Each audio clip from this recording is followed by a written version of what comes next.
in child protective services, and they won't give them back to their loving families because they're making money.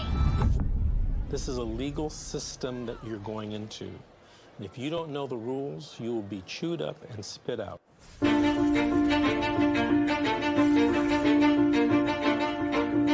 If I could say anything to a mother who just got their children detained, you're in a crisis. Yeah. Life feels like it's over. The most important thing is regaining custody of your children. The child welfare system at its core is designed to protect children who need protection, okay? And that's key, is who need protection. So social workers, out of fear, will remove more children rather than only remove those children that truly need to be removed. It's okay. It's okay. This isn't someone stole your car. Someone broke into your house. This someone took your child, your flesh and blood. It doesn't say on this order that it was not proven. It says untrue. True. I immediately knew that, okay, well, this ain't over.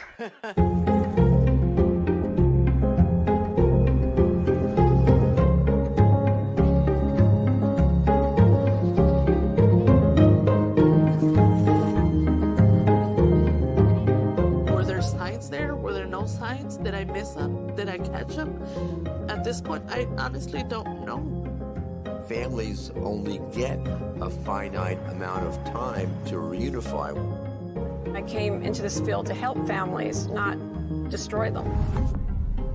The difference between the criminal system and the child welfare system is substantial. You have more rights as a criminal than you do as a parent.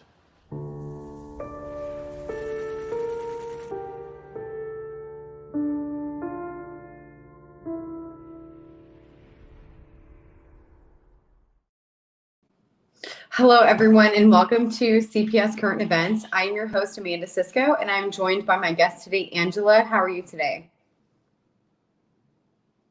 I'm doing pretty good. How are you? I'm doing all right, hanging in there.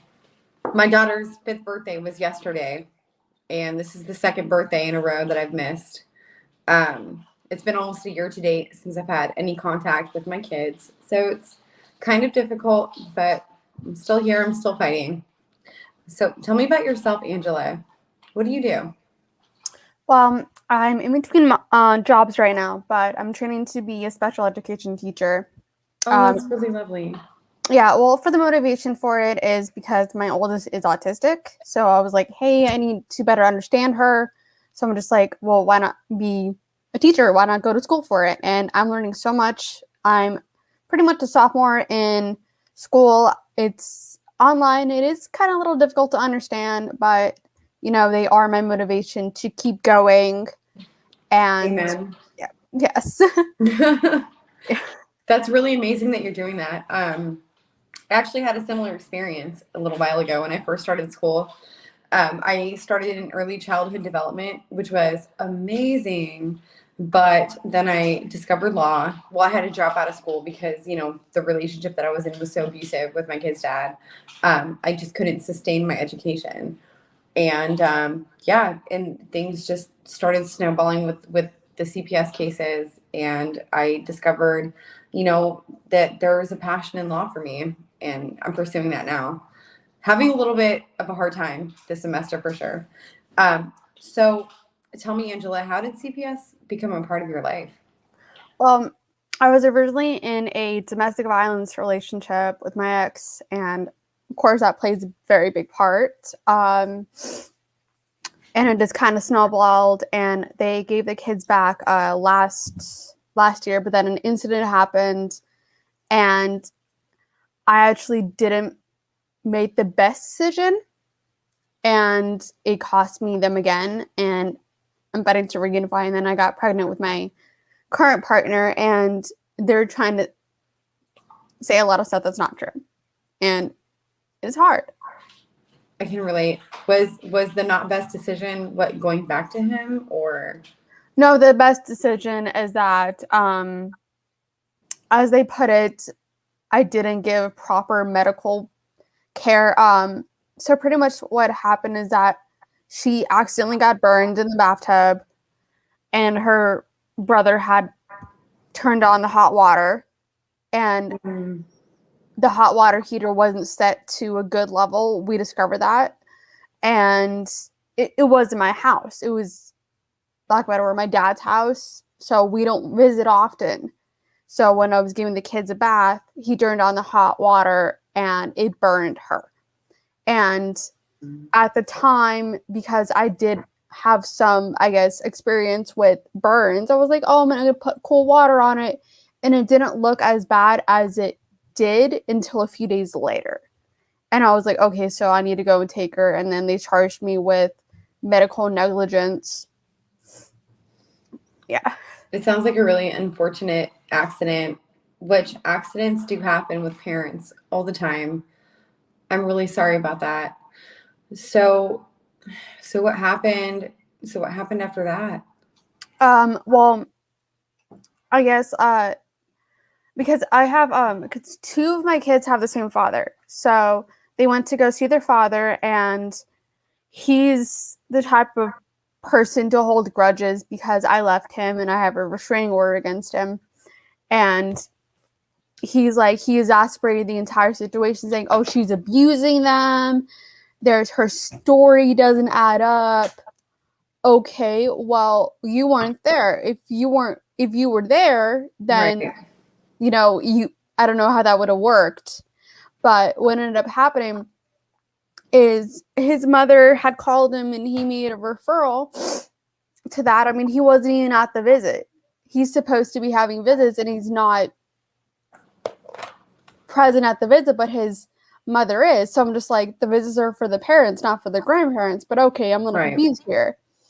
And so his mother is also a mandated reporter and knew about all the abuse and didn't do anything about it.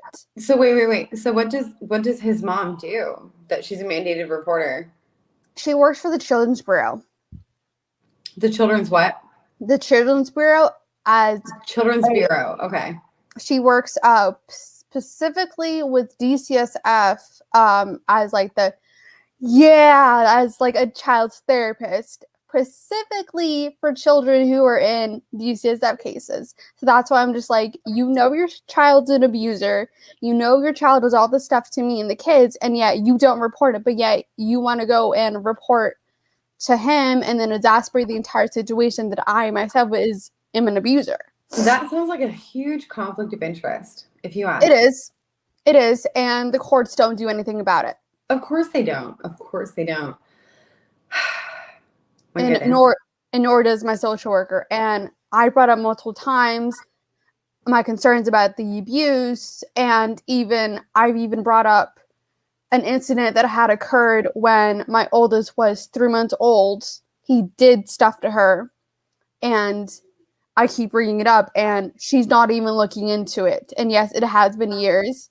And he did tell me that he would pretty much end my life if I reported him. So I was afraid to do that when we were together. That sounds so familiar. I remember when I was in that situation, and I really was in that moment afraid for my life. I really was. So he has been to prison 3 times on felony charges for assault, which the court is sweeping under the rug. Mm-hmm. And of course, but it got to the point where I was like, you know what? I love my kids. You're a deadbeat piece of garbage. Mm-hmm. And I finally remember the day that I fought back, and oh boy, did I pay for it. But even though I never called the cops and I ended up in the hospital, the detectives at that point were like, okay, Miss Cisco, you've been here like several times now. Your stories are not adding up. This is definitely serious abuse. And they came. It was really bad. Like I've got like a scar right here. I don't know if you can see it. Yeah.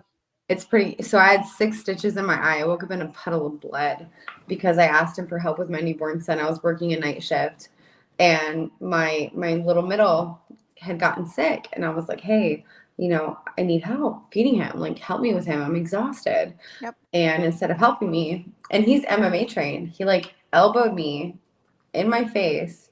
I collapsed to the floor holding my son. and I woke up and my son wasn't in my arms. I was in a pool of blood. He had blood all over his shirt, and he was just like making a scene, making it seem like it was my fault. So I completely understand where you're coming from. They He blame also you. assaulted my youngest daughter, but unfortunately the case got turned around on me, and they're accusing me of hurting my own child, even though I took her to the hospital immediately. I took all my evidence to the special crimes detectives. Nobody helped me. They would do nothing. Nothing. Lucky for me, I own a modest cleaning business outside of being a realtor and a law student. And one of my clients who had taken a break because of COVID, I started cleaning for again today. And she is a sexual assault nurse. Well, she's a registered sexual assault nurse, but right now she travels all over the country designing operating rooms and selling medical products. So she makes big money. She knows a lot of people. She gave me the number to the director of Health and Human Services, but it's not in the city that I live in. Hopefully this person can direct me to somebody who can help. And also, she is willing to testify. She gave me the number to an attorney that is basically like a brother to her. What state are you in, Angela, by the way? California. Okay. I do have some resources for you. I will pull them up if I can. Gosh, they're on my phone, but I'm using my phone. But yeah, so I got the number to the director of human services. I got the number to a civil rights attorney who is like a brother to her. And she's also now willing to testify as an expert witness in court, because I showed her, like, I airdropped her all the evidence, because she was like, how are your kids? And I was like, girl, you wouldn't believe. And I just kind of like started telling my story. And like I showed her this, and I was like, dude, I'm just trying to stay alive, honestly. And she was like, I don't blame you. So, she was able to tell me, like, yeah, you have some internal bleeding, but it should be okay. Just like keep circulating it, make sure it doesn't clot, and you won't die. Because if you clot, you're gonna die like that. Yes. Yeah. I've actually I used to have my nose pierced, and with my current partner, he doesn't believe in domestic violence or anything. He was actually in a domestic violence relationship with his ex. So women can be abusive too, everybody. Yes. Women can be abusive. Yes. What ended up happening is he accidentally elbowed me, and he started crying because he felt really bad. But what actually ended up happening is that I passed this huge blood clot. Because if he didn't elbow me in the face, we would have known that there was this huge blood clot that was leading to my brain. Wait, was it from the elbow incident? Yeah, from him elbowing me in the face, an accident. And, he felt super bad, and I was actually pregnant with our child when it happened. And I was like, oh, so you just saved my life and her life. That's great, thanks. Oh, gosh. Well, that's good. So, yeah, not to digress and talk too much about myself. I was going to share the story about, this injury in another show, but I decided not to. But yeah, so tell me, once they charged you with medical neglect, tell me about the case. How did that start rolling? Well, it started kind of like, I guess, like snowballing, to where they're like, okay, well, you have to do all these classes. And then they told me that I was like, okay, I can do all these classes. That's fine, because I was doing them for my previous case regardless. And I told them that, even if I have you guys out of my life, which that's the point, that I'm going to continue to do all those classes because, it's always good to learn more stuff. And they wanted me to go and do classes for developmentally delayed children because of my oldest being autistic. And then they wanted me to continue to do mental health. And then they're like, oh, you're doing so well. And then all of a sudden they want to go and state, hey, no, actually, we have to terminate reunification. I was like, why? Why? They want to state it's an autistic child, and they're going to get so much more money being a special needs child, adopting him out. This is so I had a guest my last show. And he was like, he walked in there and he was like, listen, I know what you guys are doing. It's not going to work here. I know exactly what is going on. Mm-hmm. And they tightened up. Oh, gosh. Sometimes you have to get aggressive, but I got aggressive recently. And now the retaliation is all of them refusing to communicate with me at all whatsoever. I've asked for CFT meetings. We were supposed to have a CFT meeting before they detain the baby. And that's a different issue too, which is ridiculous. They're piggybacking on both cases because my partner has a case too with his ex. His ex is beating on him, so he wants his daughters to be adopted out to his grandparents so she has a better life, which is understandable. But in order to do that, he needed to sign over his rights to his grandparents, which is, I understand that part. But we're looking at the fact that his ex is really psycho and his ex is violent and my ex and his ex are together, which is, it's, yeah. I'm like, oh, so you're just going to beat on each other pretty much. Go ahead. That's interesting. The kids yeah. do not need to be in that environment No, they at don't. all. And they can actually be taken away very quickly because of a domestically violent situation. Mm-hmm. And the ironic part is we've all known each other since high school, and only my partner and I have changed. Those two have been abusive since high school, and I thought he was gonna stupidly change when he became an adult and a father. It's like, no, let me just go and beat on you and beat on your own children, and regardless. So anyways, with the case, they state all the stuff like, oh, these burns look really bad. I was like, I understand they look really bad, but then my question is, why weren't they court ordering CPR classes or first aid classes or anything like that? So I got smart and I started taking CPR and first aid classes, and I have all of that certified now. Mm-hmm. It's online, but I'm getting it done in person as well. But I have those certificates. I have not only one, but I have 17 different certificates from RFA approved classes, which are classes you need to take to be a foster parent. 17? Wow. And then watch them state, oh, you can't have your kids because of this. Okay, no. You tell me I can't have my kids because you want to state that my partner's not doing his mental health. Okay, so we got that taken care of. Oh, he's not doing his medication. He doesn't need to be on medication. According to mental health, he's stable. And further, they wanted to say, oh, because he smokes marijuana. Okay, first off, he has a medical card. And different state laws require different state things. So as long as you have a medical condition, okay, you want to go and tell me that I can't have my kids because I have a pole in my leg because of a car accident too? That wasn't my fault. I was a passenger. So yeah, I've not made the best decision with men. I've not made the best relationships or the best decision with relationships. But I'm finally in a healthy relationship. I'm not around any domestic violence or anything else. I'm doing all my classes. I'm in compliance. I'm going above and beyond. And then you tell me, oh, termination of reunification. My attorney is not having any of it. So do you have a court-appointed attorney or a private attorney? She is technically a criminal/private attorney. She is her office, I think, is in Valencia. And she is not as she puts her business, she's one of the first Black-owned all-women attorney offices in the state of California. She's a really good criminal attorney, yes.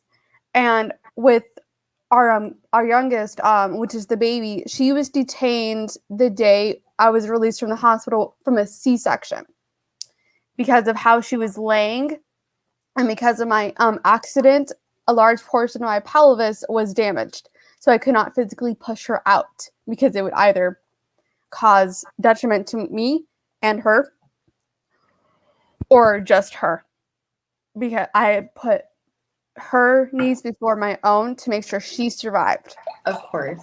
So with it being a planned C-section, they told me that I couldn't eat or drink anything. I think it was within 11 hours. So Isn't that the worst when you're in the hospital and you're just so hungry and thirsty? You're like, please give me something. They're like, no, you can't eat. And you're like, They couldn't even give me ice strips. They're like, we can give you an IV. I was like, I will take the IV. Something in my IV, for goodness sake.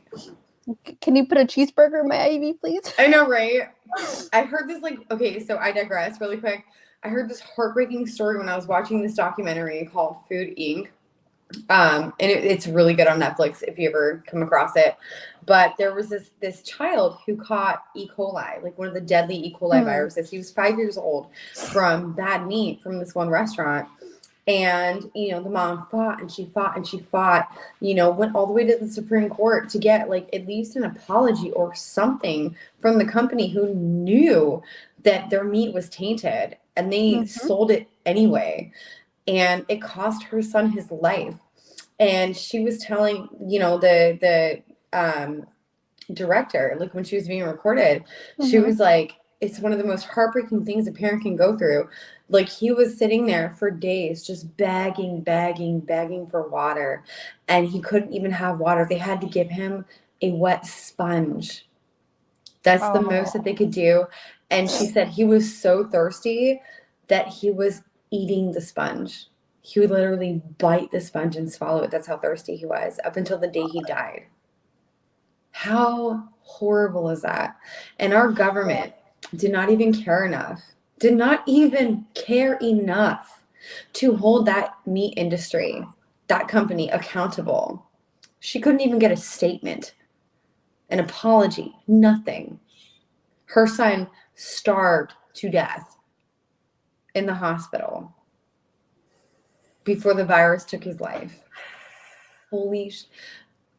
And, you know, I was talking to my client today. I'm not going to say her name. I was talking to my client today, and she knows like a lot of big players. You know, she's like, her house is so cool. She has like all this cool eclectic furniture, like everything from her rugs, her chairs, like the paintings on her wall. Everything is so stupid expensive. Like, it's so cool. But, yeah, and we knew each other from before. So we really hit it off today when I finally saw her after like 2.5 years. And I was filling her in, and she was like, oh my gosh, like, let me do this, let me do that. I'm like, thank you, Lord. But, you know, she even said, our government, she was like, look at our government. It is falling apart, not just in a political level, at a constitutional, at a federal level. Like, our government is completely imploding. It is collapsing. It's falling apart. And she said something that I truly agree with. We, the people, have forgotten that we hold the power. We, the people, hold the power. But we have been so deeply oppressed that we have forgotten how much power we have. Yep. But we only have strength in numbers. So the only way to regain our power is for each and every one of us to remember that together we share the power. And united, we have to stand. United, we must stand. Yes. So keep telling us about your case. Yes. And then when our daughter was detained, as I said previously, with the C-section, I couldn't eat anything. So last time I ate was on the Sunday before. And I have fetal alcohol syndrome myself because, I mean, I'm adopted. So my biological mother did heroin, meth, and whatnot. I mean, she shot up the 2 hours before she had me. So she knew I was going to be taken regardless. Yeah. So I came out with withdrawals, and I stopped breathing a few times, and they had to keep bringing me back. And I was a premature baby. Yeah. Do you remember any of that?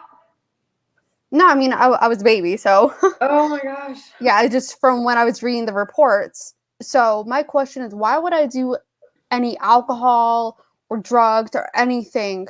I don't even take Tylenol because I'm worried that it's going to be in my system when they drug test me. Why would I go and do that to my own flesh and blood? Right. And then they try to state that there was ethanol in my system. Well, AKA alcohol. Well, here's the thing. It was less than 3%. Or it was 0.000003. That literally could have been from anything. Which is the normal amount. That's a trace amount. That's a trace amount of alcohol. You could have had that from putting on hand sanitizer. Because your body makes up for extra calories, and they were pretty much making up for the calories that I was lacking that day. That's why it was in my system. So they used alcohol? Is this on your medical records? It's in there. It says negative. So again and again and again, I'm interviewing somebody who has the medical documentation from a doctor in a hospital clearly stating no wrongdoing has been done. And they took your kid anyway. Without a warrant, by the way. Okay. So I pulled up a story. I sent it to our producer, Grace, that I would like to share. And I think it's really pertinent to what we're talking about right now. So I'm going to leave it up to you. Do you want me to share it now, or do you want me to wait until the end of your story? Whatever you want to do, whatever you think is best to do.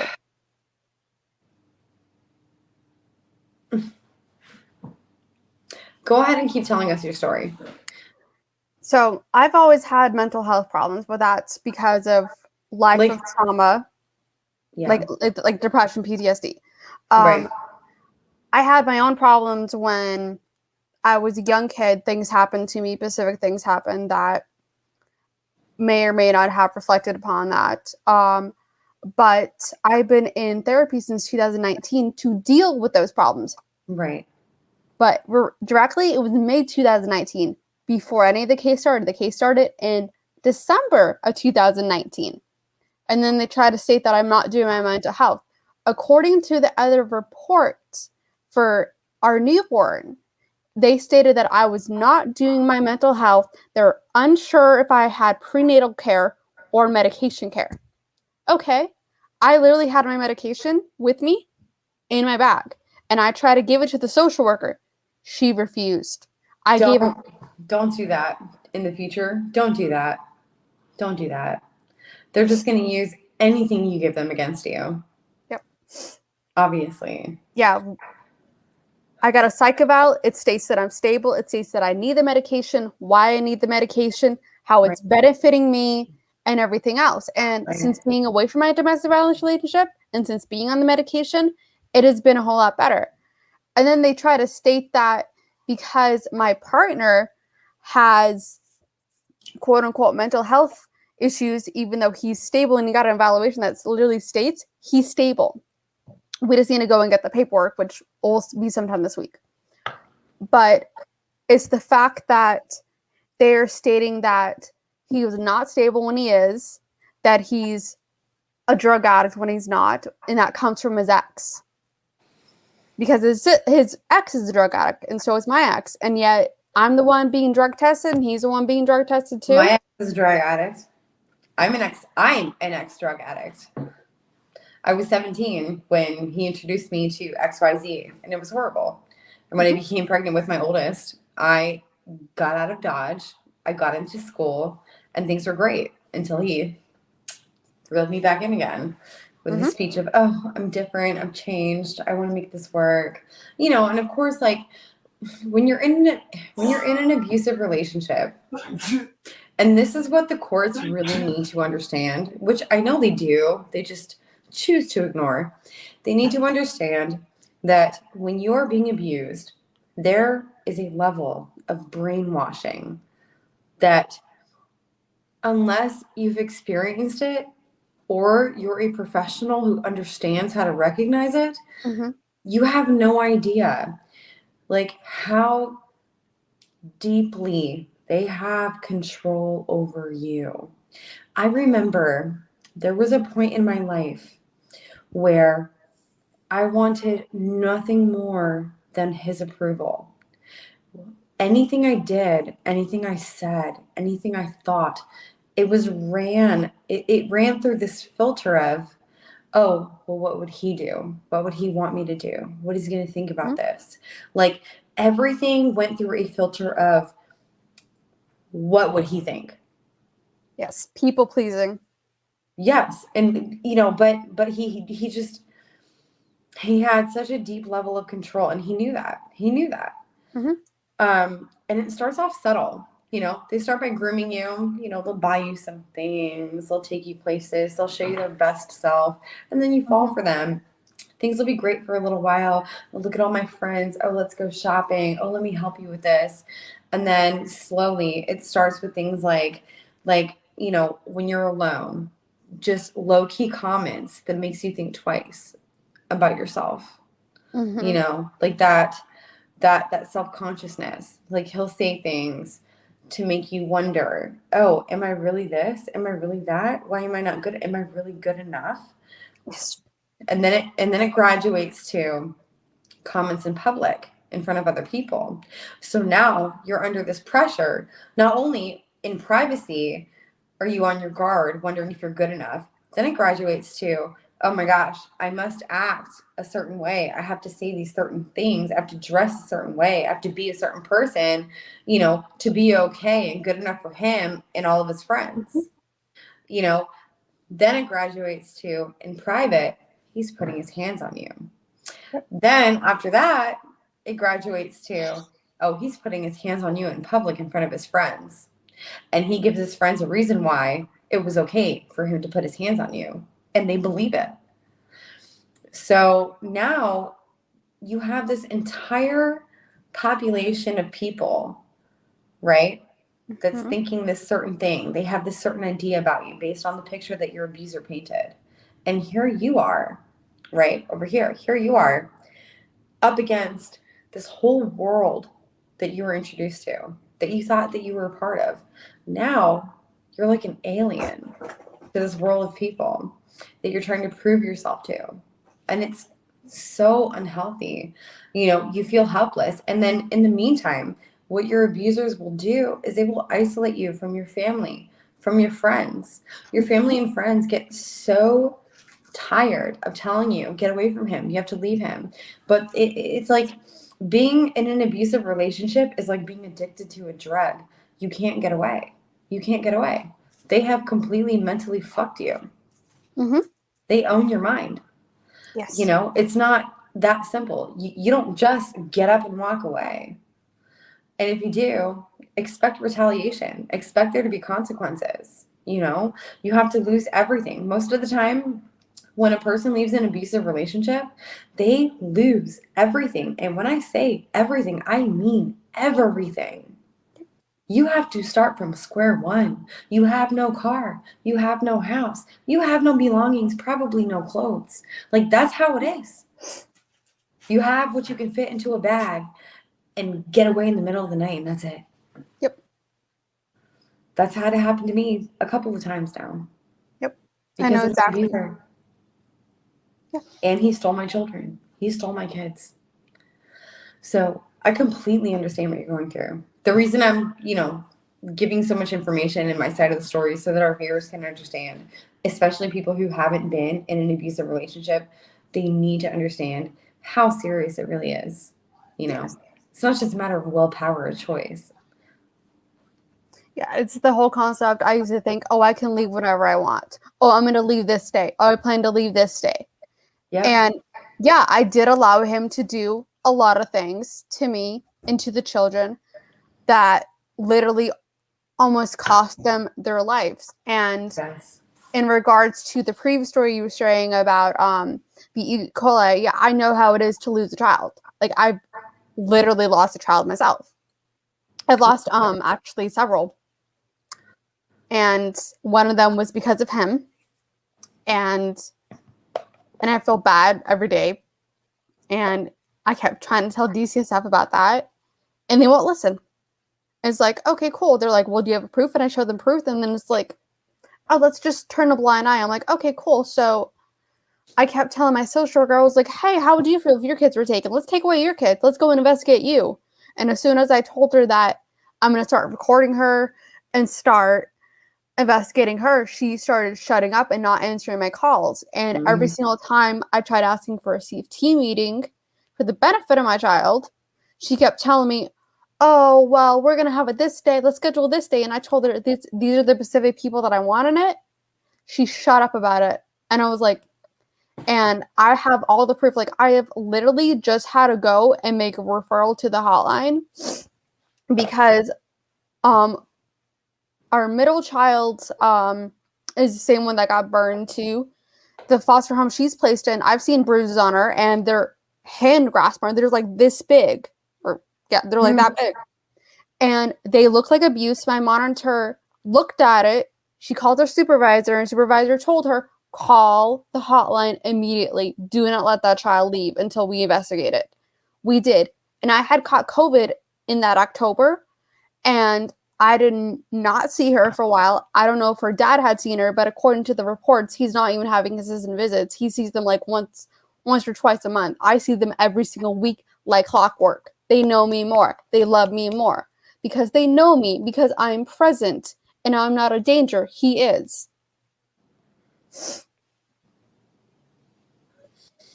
Be careful of making it a competition.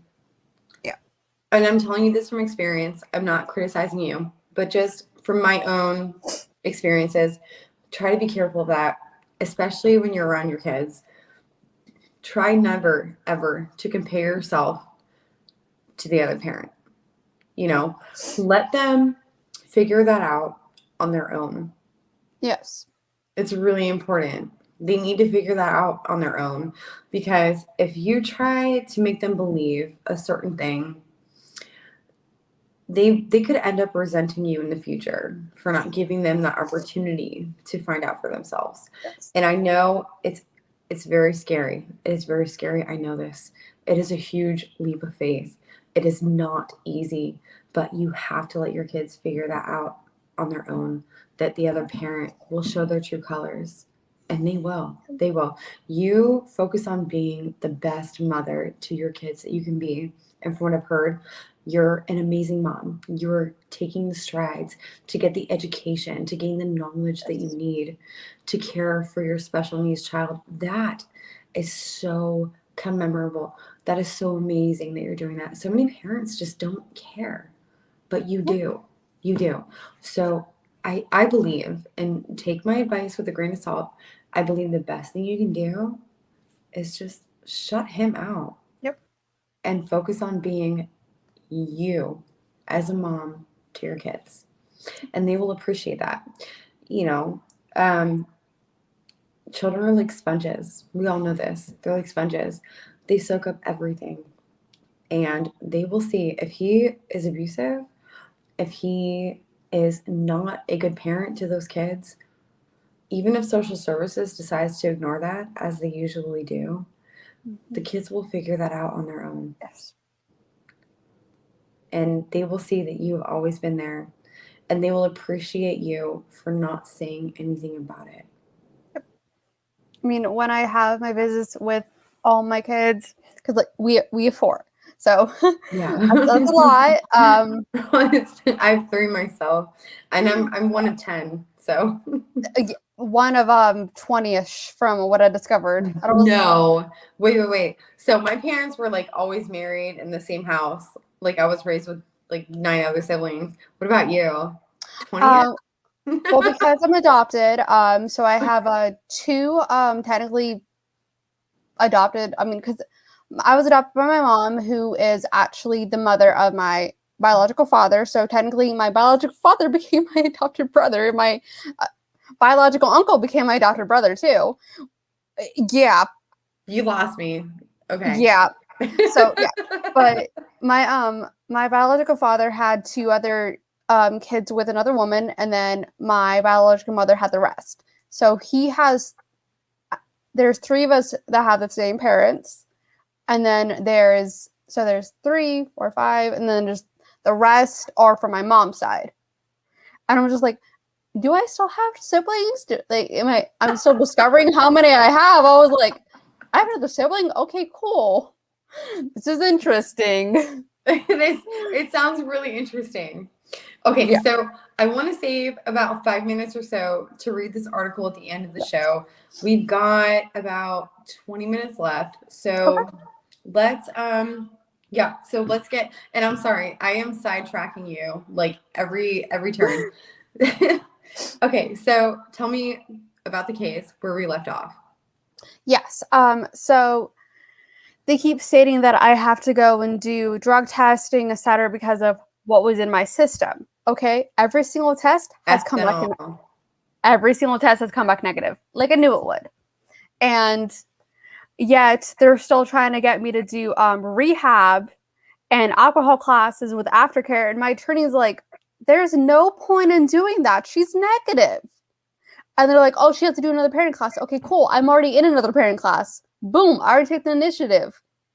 I'm like, what else are you gonna court order? I was like, okay, I'm asking for a specific Whatever thing. services they can throw out there that's gonna make them more money, really, is what they're gonna recommend. Yeah, but they want you to go to rehab because it's a paycheck for them. Yeah.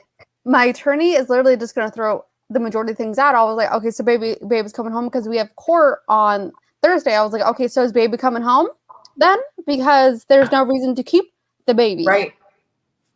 Like, what are you gonna like keep saying like, oh, sorry, dad can't be around? Okay, well, here's the thing. He has a right to that child. And 2,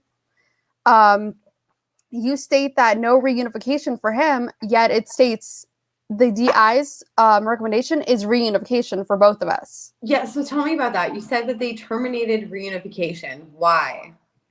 Because she's being okay, so for mine, they try to state that it's because, oh, he's around.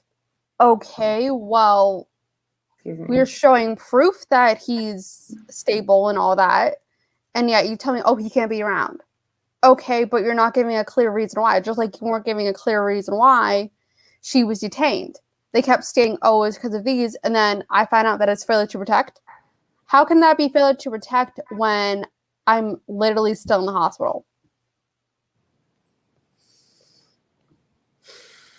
Exactly. So it states no reunification for the other 3 or to terminate reunification, but then you state it's reunification for the newborn. And then no reunification for her dad, but yet the other social worker is recommending reunification for him.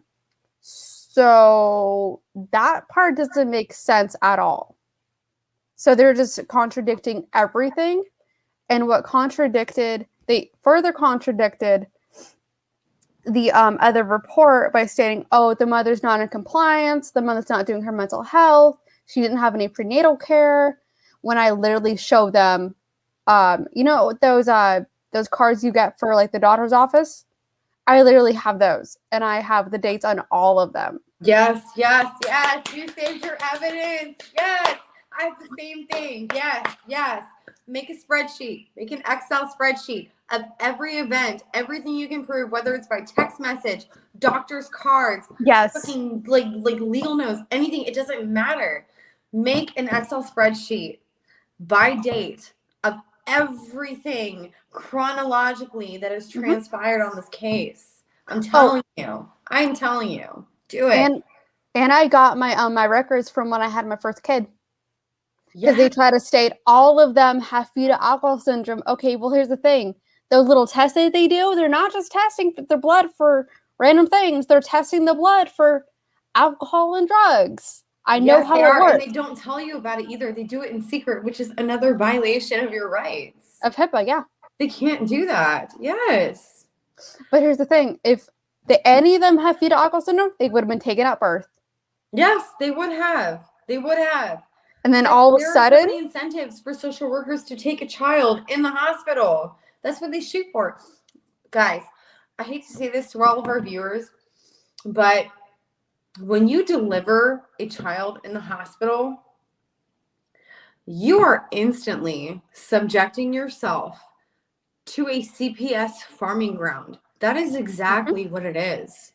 They farm the labor department, the delivery, whatever you call it. It's been a long time since I was in nursing school, but like the labor and delivery department is a farming ground for CPS to snatch your children. They secretly test you for drugs and alcohol.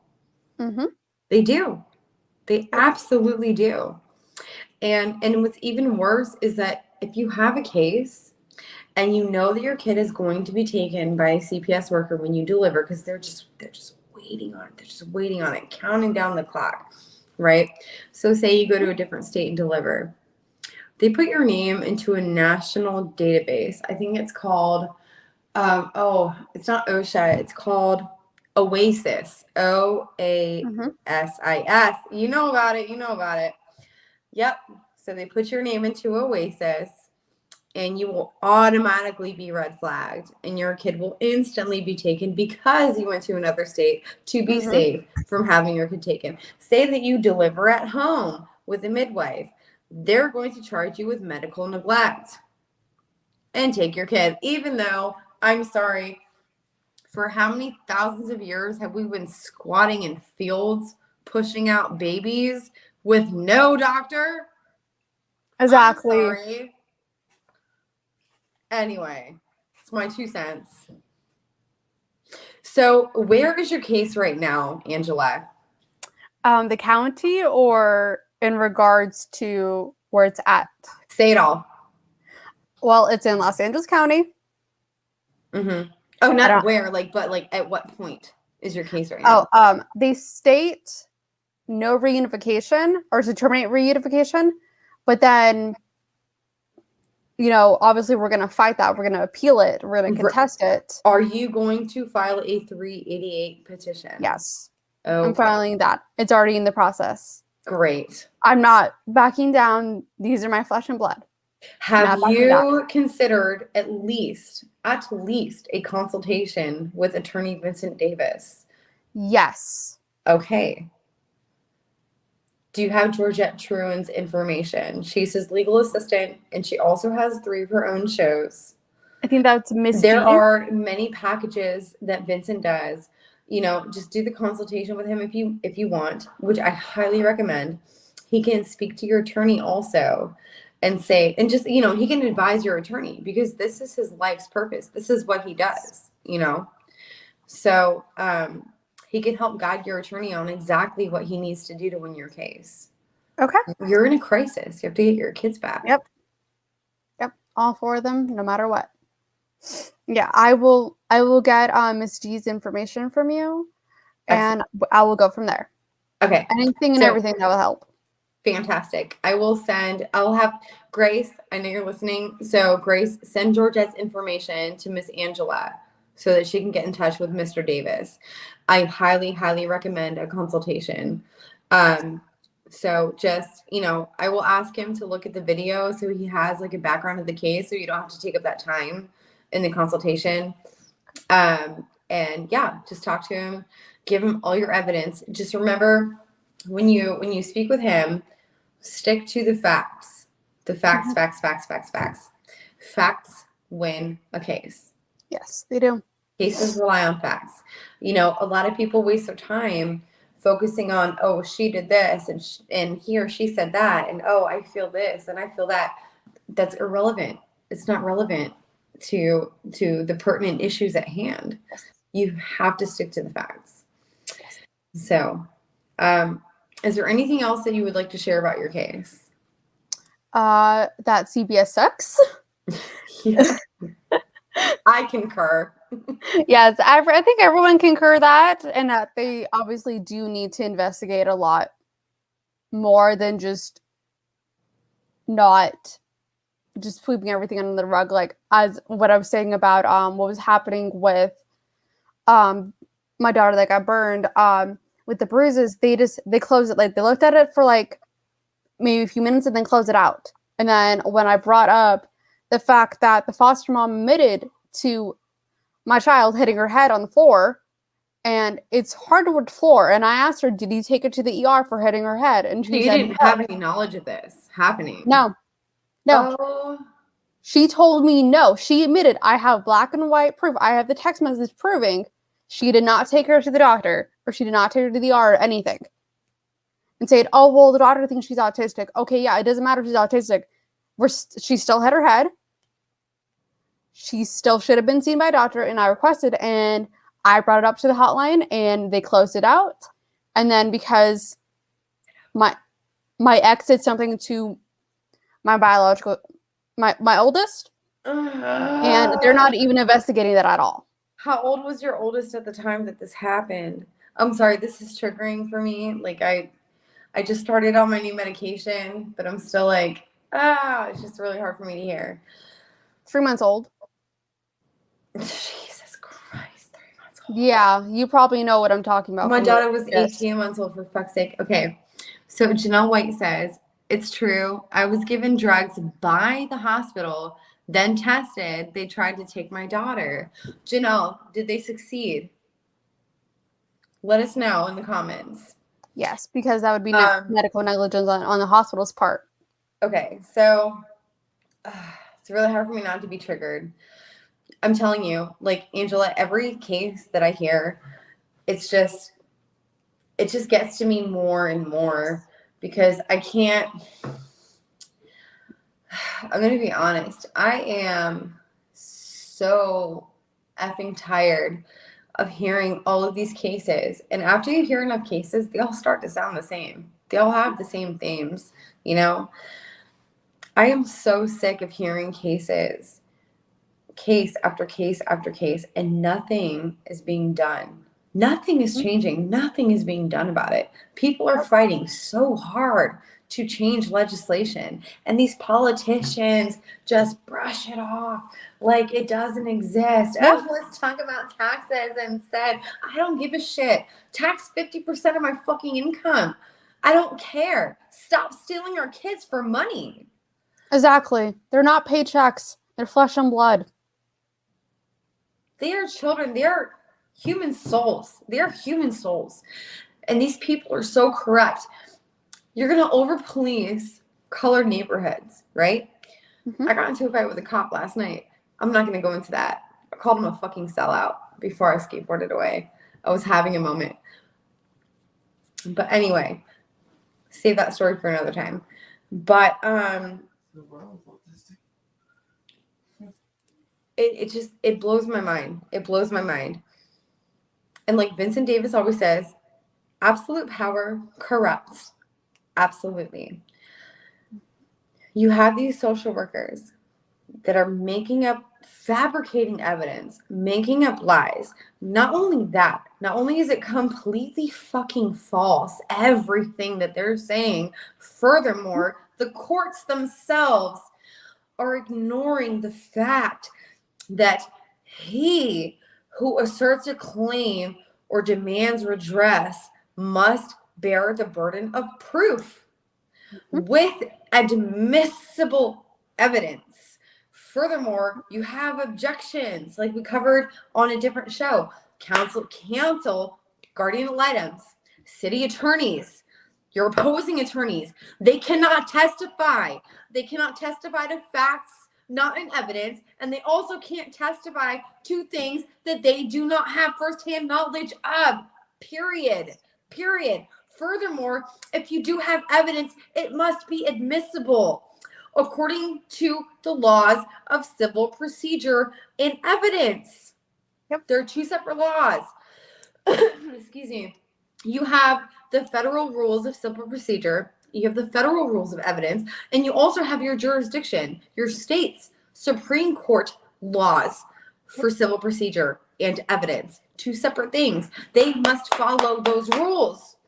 Where, when you remove a child, especially when you have medical documentation showing that you did nothing wrong, you have a doctor clearing you and your child, you have this evidence, and you're going to go to court behind a parent's back, right?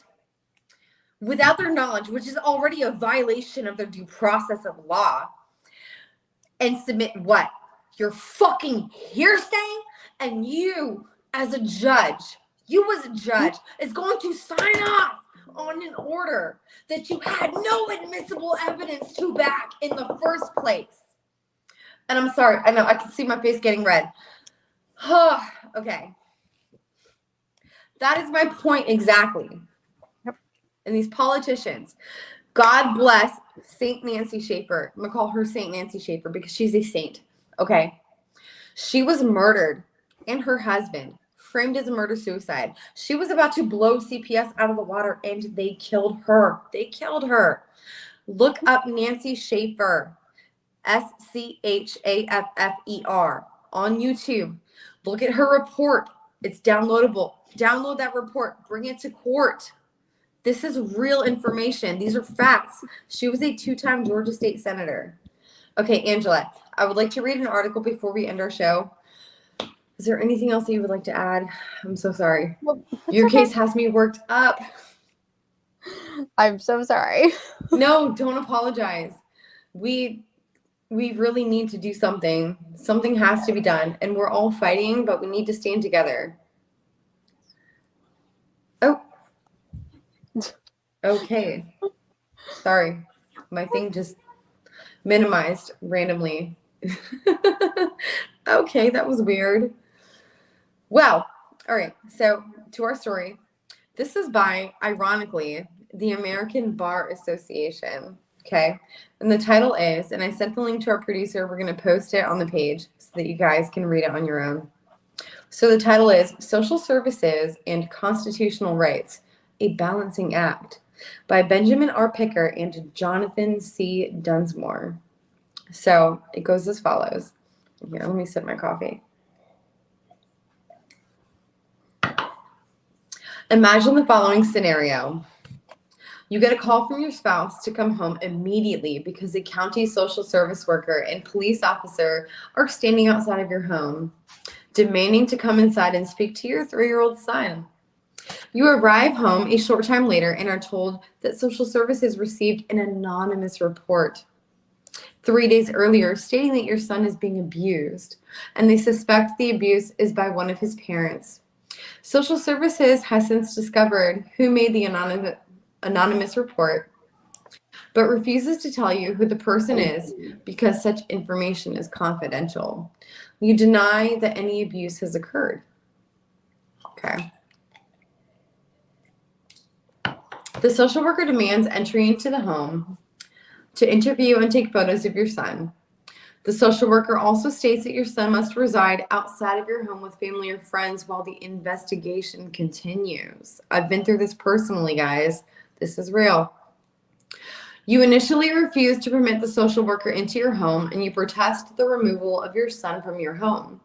The social worker then states that if you do not cooperate, he will have no choice but to take your child and place him in foster care while the investigation continues. Based on this threat, you reluctantly agree. Based on this threat, you reluctantly agree. Your sister could care for your son on a temporary basis. The social worker then interviews your child outside of your presence, and your child denies ever being abused. The social worker also inspects and takes photographs of your child's body, but sees no suspicious bruises or injuries. Nonetheless, you are told that your son must stay. Even after that, you're told nonetheless that your son must stay with your sister for a few weeks, perhaps longer, until the investigation is complete. Furthermore, you are advised that you may not have any contact with your son until the investigation is complete because you could taint the investigation. In the period that follows, you are never afforded a hearing before a neutral judge, magistrate, or master. And whenever you call social services to obtain the status of the investigation, you are merely told that they are still investigating. After a month of being separated from your son, you finally decide that you've had enough and you go to an attorney. You want to know if social services actions are legal and if your family's rights have been violated. So the next part. Procedural due process under the 14th Amendment. The right to procedural due process is implicated where a constitutionally protected liberty or property interest is concerned. And then they cite legal resources that you will find in the article, which we will post on the page.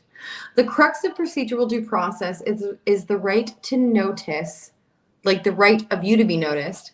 So the crux of procedural due process is the right to notice and an opportunity to be heard at a meaningful time and in a meaningful matter.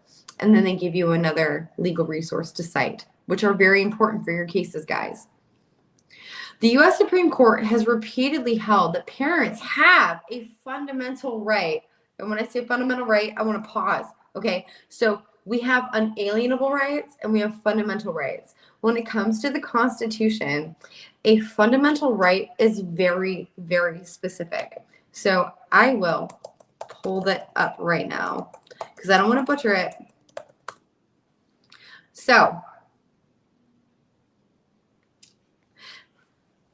fundamental right is a group of rights that has been recognized by the United States Supreme Court as requiring a high degree of protection from government encroachment.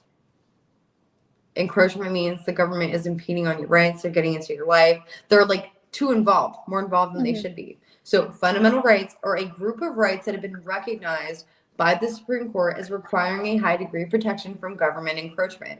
Ironically, the right to education is not ruled as a fundamental right, but the right to be a parent is ruled as a fundamental right. So fundamental rights are very high up in the scheme of things. Okay, so we're about to be done. So the United States Supreme Court has repeatedly held, and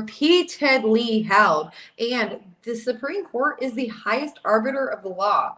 They're the ultimate interpreters of what the law is or is not based on how they read the Constitution. So they've repeatedly held that parents have the fundamental right to make decisions as to the companionship, care, custody, and management of their children, which right is a protected liberty interest under the Due Process Clause of the 14th Amendment. As a result, there can be no doubt that the 14th Amendment is implicated wherever the government seeks to separate a parent from his or her child. And due process principles generally require the right to notice and a hearing before children are separated from their parents. The separation does not have to be carried out with force for due process to be implicated. Instead, duress or coercion will be sufficient, like CPS workers often like to do to you guys. Such as where social services worker threatens to place the children in foster care if the children are not voluntarily placed outside of the home with family or friends.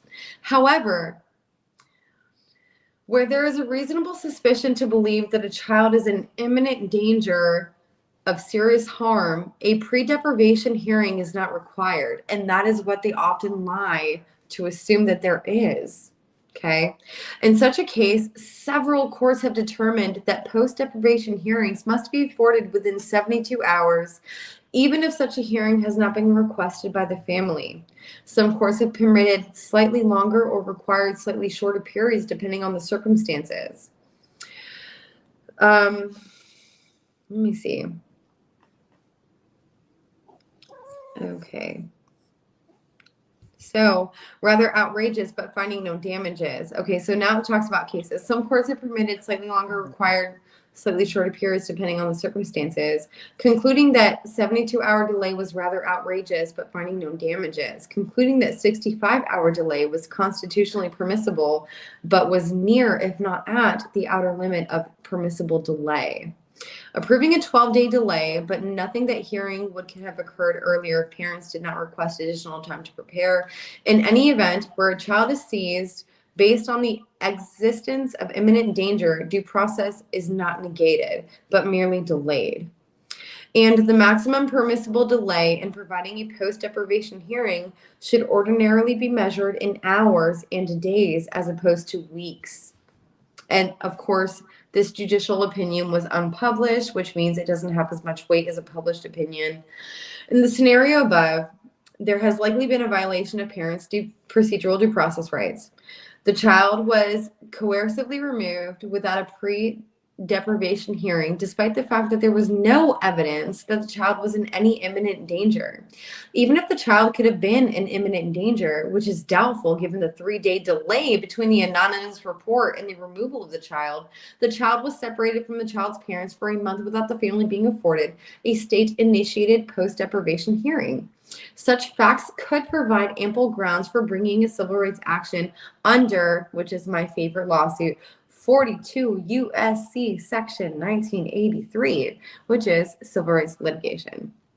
Ordinarily, to comport with the Fourth Amendment, consent, a warrant, or a court order, like you were saying before, Angela, or probable cause to believe that serious abuse is occurring is required before a child may be seized by social services. However, some courts have applied the special needs doctrine to child abuse investigations, pursuant to which children may be placed with protective custody based on a lesser standard of reasonableness.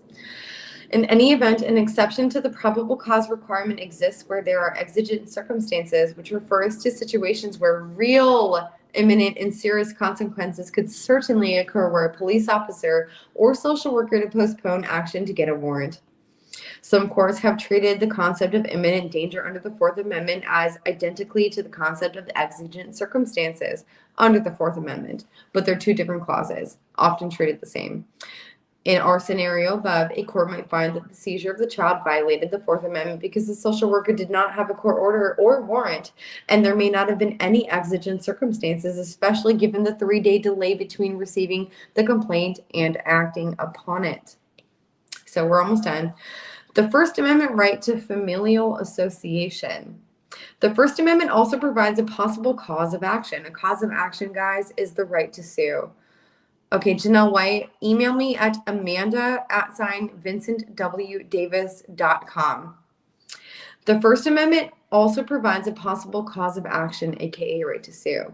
Courts have recognized that the First Amendment protects the fundamental rights to intimate association, which includes the familial association between parents and children. Where government action substantially interferes with fundamental rights, such as the right to family relationships, it is subject to strict scrutiny, which means that the government must have a compelling reason for its actions and its means to achieve its goal, and must be narrowly tailored as possible. Guys, like, this is by the American Bar Association. This is the law. Cite this in your court cases. Although the government certainly has a compelling interest in protecting children who are in danger, the seizure of a child from his or her parents or the banning of all communication between them is not always the most narrowly tailored means to achieve its goal. In our fact pattern above, unless social services had a reason to believe the child was in danger, it did not have compelling reason to separate the child from its parents. Moreover, unless separation was the most narrowly tailored means of achieving the goal of protecting the child from abuse, the First Amendment may have been violated also. Okay. Substantive due process under the 14th Amendment. Outside of the child seizure context, substantiative due process can also be used as sort of a catch-all for constitutional violations, and it applies when actions of a government official are so egregious, so outrageous, that it may fairly be said to shock the contemporary conscience. Sorry, I speed read. So whether conduct shocks the conscience depends on the particular facts of the case and the period of time in which the child welfare worker had to contemplate his or her actions. And then it gives more information about cases that you can cite in your trial. Guys, please read this. Read this article that I'm going to post. Oh, thank you. Break Chains. You're a really great viewer. I appreciate you. Okay, so one example of conscience-shocking behavior is where the child welfare workers remove the children from their home and falsely advise the children that their mother had abandoned them. This happens so often. Some courts hold that substantiative due process may not be called upon when a specific constitutional provision, such as the First or Fourth Amendment, protects the right allegedly infringed upon. Nonetheless, there appears to be an independent right to familial integrity under the 14th Amendment, which is limited by the compelling governmental interest in the protection of children, particularly where the children need to be protected from their own parents. However, a state has no interest in protecting the children from their parents unless it has some definite and articulable evidence giving rise to a reasonable suspicion that a child has been abused or is in an imminent danger of abuse. Evidence, guys, not just hearsay. Therefore, if a child is separated from his or her parents based on the insufficient evidence, the family's right to a familial integrity and therefore the right to substantiative due process under the 14th Amendment will have been violated. It appears from the fact pattern that report of abuse was anonymous and that the child welfare workers may not have had any other evidence of abuse. Given the fact that an anonymous tip may justify investigation, but will not provide reasonable grounds for removal of a family member absent independent, articulable criteria of reliability, it appears that the parents' and child's rights under the 14th Amendment right to familial integrity were violated. So conclusion, guys. While child welfare workers have been important but difficult job of ensuring the safety of children, they're sugarcoating it, guys. They nonetheless must act in accordance with constitutional principles. Child welfare workers and the agencies they work for cannot and should not interfere with the fundamental constitutional right to familial relations and integrity, the right to make decisions as to the companionship, care, custody, and management of one's children, or the right to be free from illegal seizure without being subjected to a civil rights action. Although it is nearly impossible to train social services workers for every possible fact pattern and contingency. In this author's opinion, providing child welfare workers with exhaustive and detailed training is the best way to avoid substantial harm that can arise from the improper interference with youth and family. Okay, so that was the entire article. I will be posting on the page. I am sorry, Angela, that you had to sit here on standby and listen to all that. But I mean, they made it the American Bar Association themselves made it very, very clear. The Supreme Court has ruled on this. They are the highest arbiter of the law. You cannot go above the Supreme Court. If the Supreme Court says you must do this, this, and this, bring it into your case. These bullshit trial judges have no choice but to listen to that. Mm-hmm. And that is so weird. My phone minimized again. I swear, you know what? I've got some funny stories. When I first retaliated, instead of for myself on my case, somebody broke into my house, like took like a razor or something, like cleanly cut my screen. And there was even like a handprint and like, you know, that they used to push open the window. My recording device was wiped. My, what was it? I lost like a good bit of evidence. My recording device got wiped. My hard drive, they attempted to wipe, but I had copies of everything with a couple of, you know, different locations in a safe place. And it was crazy. So the police officer that came in, he was like, I wish, like he had his body cam on. He was like, there are so many things that I wish I could tell you, but I can't, you know, because I'm being recorded right now. Okay, so break chains, you can contact me at amanda@vincentwdavis.com. That is my email. So even the police officer said, after saying like, there are so many things I want to tell you, but even before he said that, he was like, you must have pissed somebody off. And then I told him about my case and what I was working on. And he was like, oh, there are so many things that I wish I could tell you, but I can't. And I was like, gotcha. So the Commonwealth broke into my house, probably wiped my device, but I had copies of it everywhere. So really, you didn't lose anything. But the fact that my screen is minimized like 3 times now, that is insane. Anyway. So, Angela, to wrap up your case, where are you right now in court? What are you guys waiting on? We are waiting on to see if we can actually file that 388, which that's going to be filed regardless. Right, I was going to say, there's no wait and see, file it. Yeah, where we're going to go from there. Okay. Do you have another court date yet? Yeah, it's on Thursday, actually. It's actually for both cases. It's for my other 3, and then it's for our new ward. Okay. Well, God bless you. Best of luck with that. I will send all of our good energy. Just remember to keep in touch with us. We love to have repeat guests. So if you ever want to come back on and share your story, give us an update, we would love to have you. Okay. And hopefully you'll have my little babies with me. It'll just be like thing 1, thing 2, thing 3, thing 4. Yes. Amen. That would be wonderful. Yeah. So if your kids were listening right now, what would you want them to know? That there is hope, that you have a voice, be loud, be proud, pretty much that. Just, you know, get connected to the resources like Vincent Davis and your state legislators, and start honestly reading petitions and start reading on cases that are successful. Yes. And pretty much know your rights and know your petitions and know which ones you can and cannot file. And I will do a class on Thursday on how to do legal research. Good. So I will definitely anybody who wants to learn, tune in on Thursday. Okay. Now, any parent who is going through a case similar to yours, what is your advice to them?